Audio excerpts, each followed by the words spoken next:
at least 20 minutes of crap were cut from this LP, I think I would be dealing with an album that was great. For me, Take Care as it currently is just a steak with way too much fat in it that you've got to cut around to get to the good stuff. Overall, I do consider this album to be growth for Drake though, especially considering that I liked this much more than his last album. I'm feeling a strong 6, but because when he does that stuff, he just ends up sounding like somebody else. He doesn't sound like himself. I have a love-hate relationship with this album. Some tracks are just so fantastic to me, and others, you know. I wanted to be as excited for this as I know a lot of you guys are, and I was at first, but as I listened to it more and more and more, just the things I did not like became more apparent. I'm feeling the strongest and beefiest and most muscular of 6s. It sounds like he's saying fuck my ass. It's like one of those things that once you hear it, you can't like unhear it, which again, another example of when Drake gets angry and lashes out,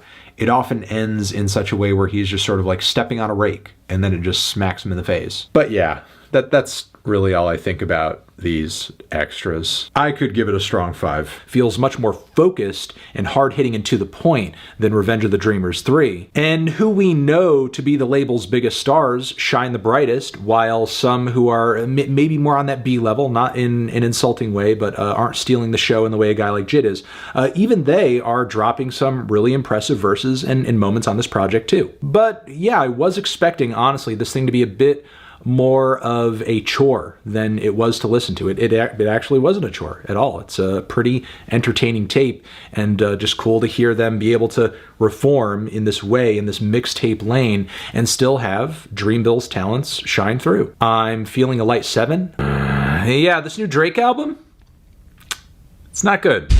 You could argue that if Cole continued to make moves this ballsy, he might have a classic or two under his belt at this point. The closing track on this LP is beautiful. It really delves into a lot of those moral and religious themes that you would assume would come with an album of this title, but honestly, it's just too little, too late. I'm feeling a decent to strong 5. If you're looking for some simple, straightforward, low-key, but very catchy pop rap with a lot of confidence and a lot of brags, then I would check this record out. There are also some creative references to some pretty important influences to Drake on this LP, like Genuine, as well as The Roots and Erykah Badu on one particular track here. And I really think on this project, Drake has his usual emotional baggage kind of in order, to the point where he isn't losing control over it. It's not impeding upon the enjoyment of the album. And hopefully he continues to keep it this well organized as we continue on to his next full-length album